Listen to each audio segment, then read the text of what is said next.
Olá, meus irmãos! E aí, a graça e a paz? Como é que vocês estão? Tudo bem com vocês? Vamos firmes na nossa leitura dos evangelhos em 40 dias. E aí, tá em dia? Marca o seu xizinho aí. Vamos hoje para o dia 22. Estamos no evangelho de Lucas. Entramos hoje no capítulo 7 e 8. Venha comigo, firmes nessa jornada de leitura. Vamos aprender um pouco mais sobre aquilo que o Senhor tem para nos falar nesse dia. Lucas capítulo 7, fique ligado, sem distrações, preste bastante atenção, porque Deus quer falar conosco. Sejam bem-vindos, você que está nos acompanhando. Você pode caminhar esse link para quem você quiser. Relembrando, estou fazendo nessa versão aqui a leitura. A Bíblia, prazer da palavra, a história de Jesus segundo os evangelhos. Leitura maravilhosa. Vamos comigo? Vamos lá, Lucas capítulo 7. Depois de ensinar todas essas coisas à margem do mar da Galiléia, Jesus entrou na cidade de Cafarnaum. Estava doente um empregado que trabalhava na casa do capitão romano, encarregado da segurança da cidade. O funcionário era apreciado pelo militar para quem trabalhava. Sabendo do que Jesus fazia, o comandante pediu a alguns amigos judeus que o procurassem e o trouxessem para curar o seu funcionário. Esses amigos judeus, líderes espirituais em Cafarnaum, foram falar com Jesus. Por favor, venha ajudar o capitão. Ele é nosso amigo. Ele gosta tanto de nós que mandou construir a nossa sinagoga, e Jesus concordou. E perto de chegar, Jesus foi recebido por outros amigos do capitão, que lhes transmitiram um recado. Nosso amigo manda dizer o seguinte: não te incomodes comigo, eu não sou digno de te receber em minha casa. Não fui ao teu encontro, porque também não me acho digno de ser recebido pessoalmente por ti. Só desejo que mandes uma ordem para o meu empregado ficar são e ele ficará. No dia a dia, comando cerca de 100 soldados e quando dou uma ordem, eles a cumprem de imediato. Por isso acredito que não precises vir até aqui para curar meu empregado. Basta que dês uma ordem e ele ficará são na hora. Jesus ficou maravilhado com essas palavras e concordou com o pedido. Depois, virando-se para as pessoas à sua volta, disse: Garanto a vocês que nem entre os israelitas encontrei uma pessoa com tamanha fé. Quando os emissários voltaram para a casa do comandante, o funcionário já estava curado. Algum tempo depois, quando ia a Nazaré, Jesus passou por Naim. Depois se chamou Neim, a 40 quilômetros de Cafarnaum e a 10 quilômetros de Nazaré. Seus apóstolos e várias outras pessoas estavam com ele. Perto da entrada da cidade, viram um cortejo conduzindo para o cemitério o corpo do filho único de uma viúva muito querida. Quando notou aquela mulher, Jesus foi tomado por uma grande compaixão. Então ele disse à viúva: Não chore. Jesus se aproximou e tocou na maca que levava o rapaz, parando a procissão. Jesus olhou para o corpo do falecido e disse: Jovem, ouça o que eu lhe digo agora, levante-se. O rapaz se levantou imediatamente, sentou-se e começou a falar para a alegria de sua mãe. Todos ficaram admirados e passaram a dar glórias a Deus. Eles diziam: Hoje em nossa cidade vimos um grande profeta em ação. Hoje o Deus eterno veio até nós. A notícia do que Jesus fizera correu por toda a Galiléia e também por toda a Judéia. Nessa época, João Batista estava preso em Maqueiro, ao lado leste do rio Jordão. Seus auxiliares ficaram sabendo do que Jesus ensinava e fazia. Eles contaram tudo a João Batista. João Batista chamou 2 dos seus auxiliares e os enviou a Jesus com uma pergunta específica: Você é o Cristo esperado ou ainda teremos que esperar por ele? Quando encontram Jesus, os 2 auxiliares disseram: João Batista nos enviou para perguntar o seguinte: Você é o Cristo esperado ou ainda teremos que esperar por ele? Enquanto caminhavam, Jesus continuava curando a quem os buscava. Muitas pessoas ficavam livres das suas enfermidades e de suas dores. De algumas, os demônios foram expulsos. Logo após, Jesus lhes deu a resposta que buscavam: Agora voltem e digam a João Batista tudo o que vocês viram e ouviram.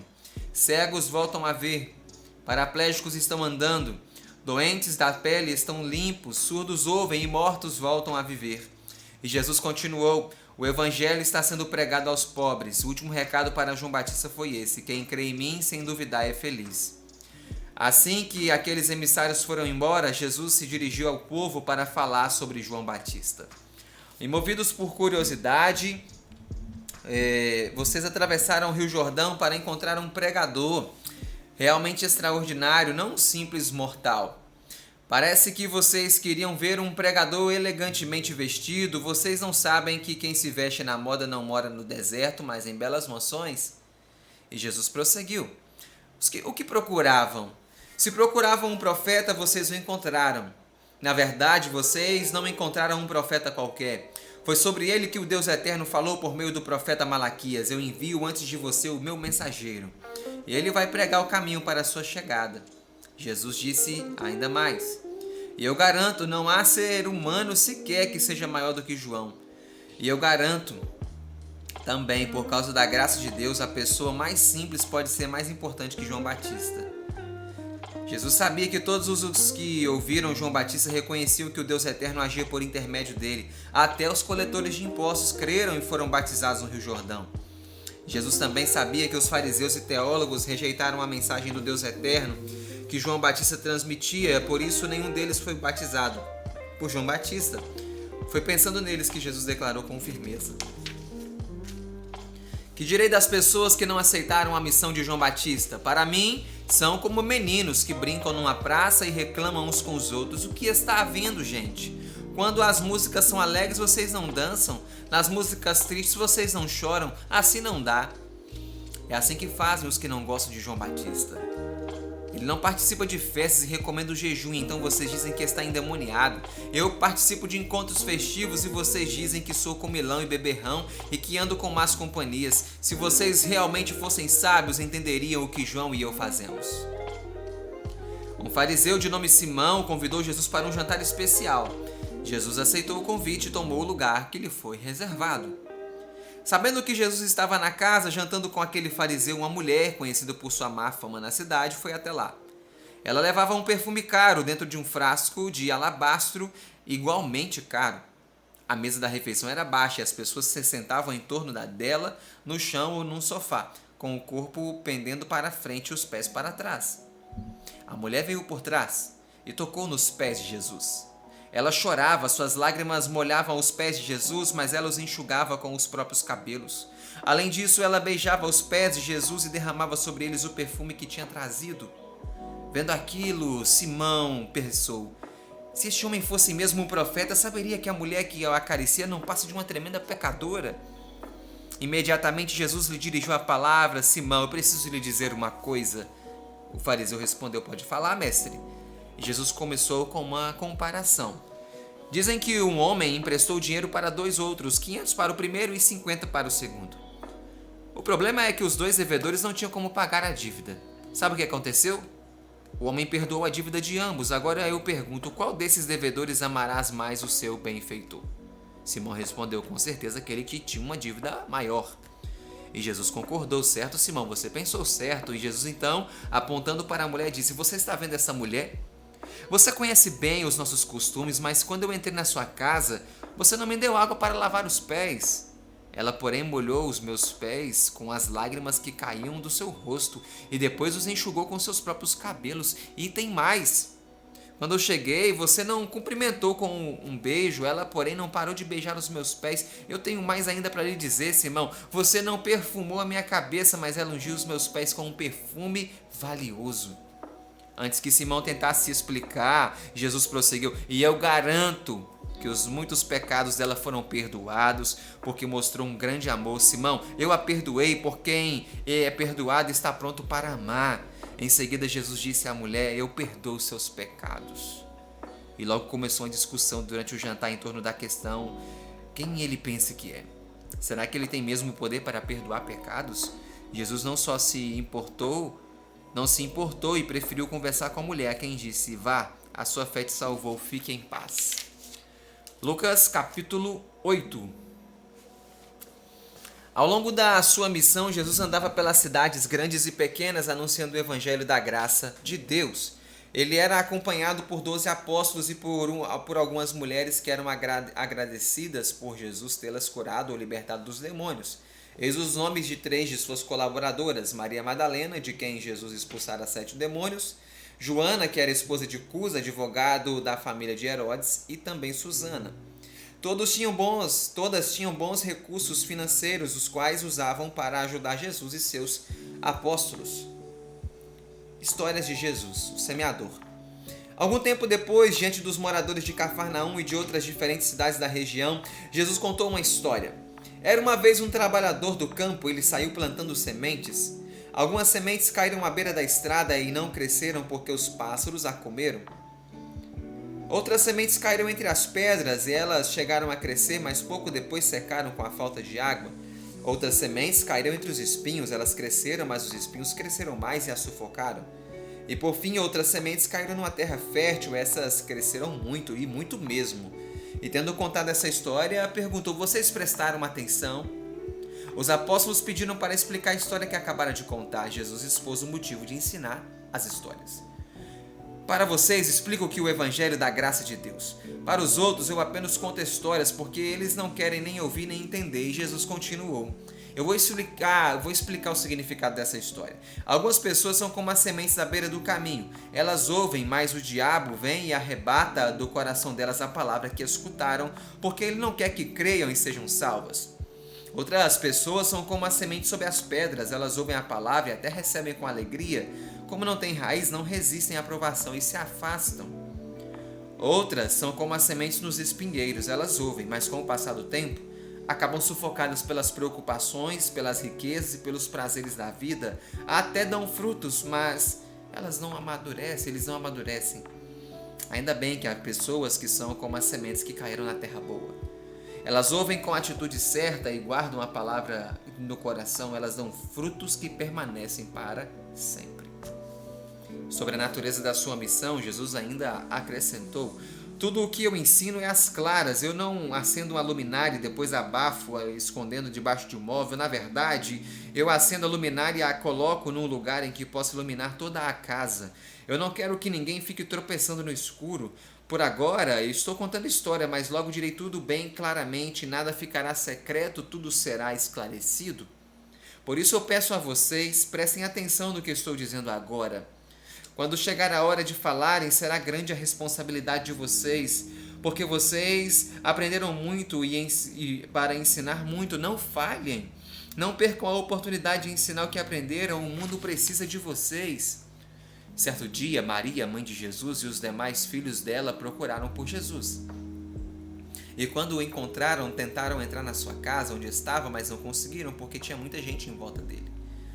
Foi quando chegou até ele um recado: mestre, tua mãe e teus irmãos estão lá fora e querem ter uma conversa contigo.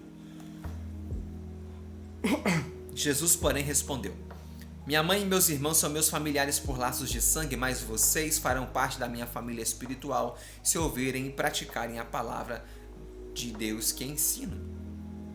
Algum tempo depois, Jesus e os apóstolos entraram num barco no mar da Galileia. E Jesus lhes pediu: vamos atravessar o mar até o outro lado. E assim foram. Enquanto navegavam, Jesus dormiu.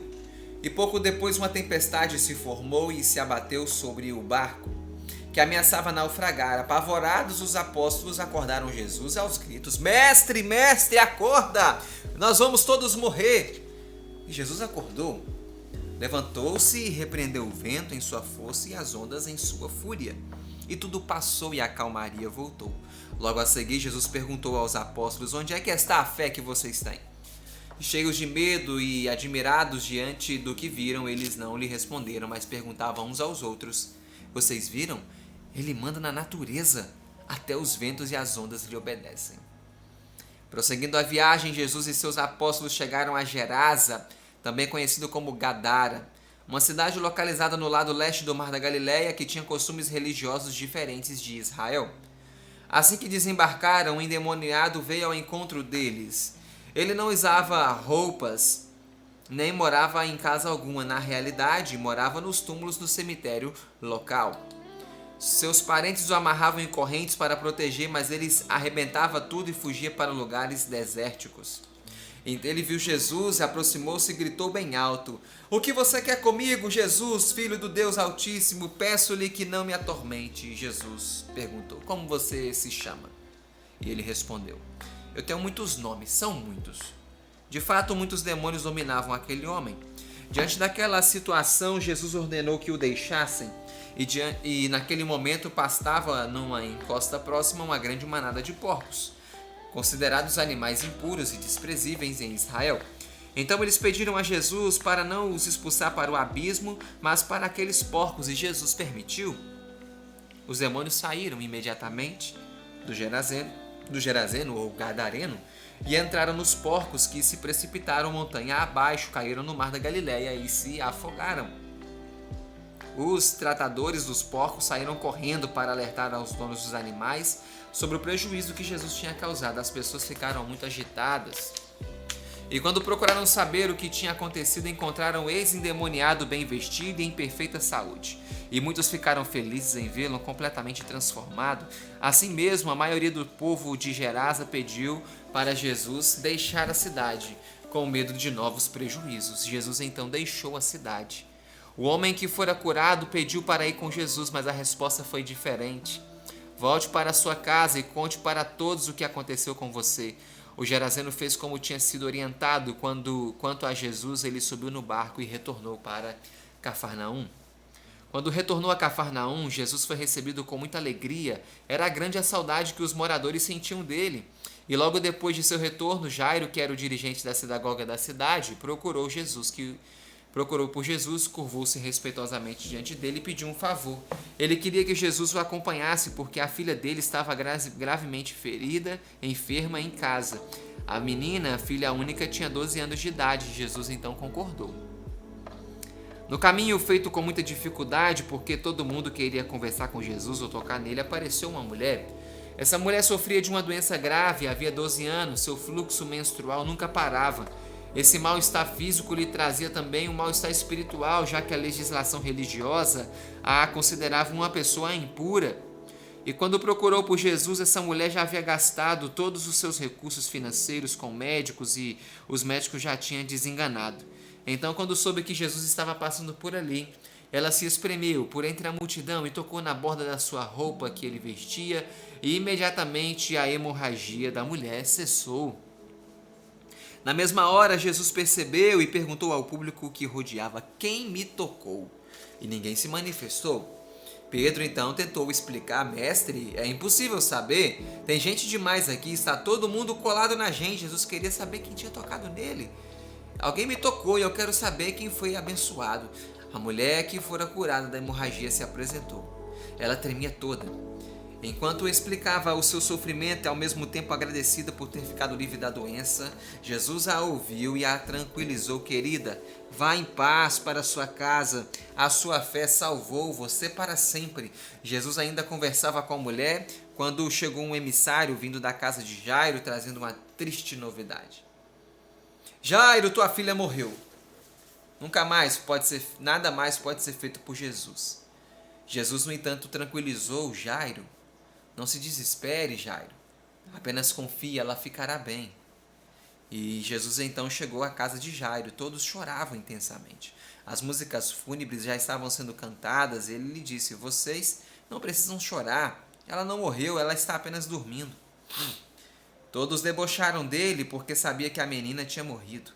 Jesus entrou no quarto onde ela estava, apenas os apóstolos Pedro, Tiago e João e os pais delas entraram também.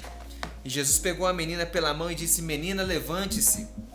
Imediatamente a vida voltou à menina, ela se levantou. Por orientação de Jesus, deram de comer. Os pais ficaram maravilhados, Jesus, porém, pediu que não contasse a ninguém o que tinha acontecido com as filhas deles. E aí fechamos Lucas capítulo 8. Eu gosto muito desse capítulo 8 de Lucas, principalmente dessa cura da menina de Jairo. E o pedido que Jairo faz a Jesus talvez seja o pedido que nós todos precisamos fazer hoje. Qual foi o pedido que Jairo fez a Jesus quando ele chegou perto dele? Jesus, vai lá em casa. Sabe, nós precisamos fazer esse pedido hoje. Jesus, vai lá em casa.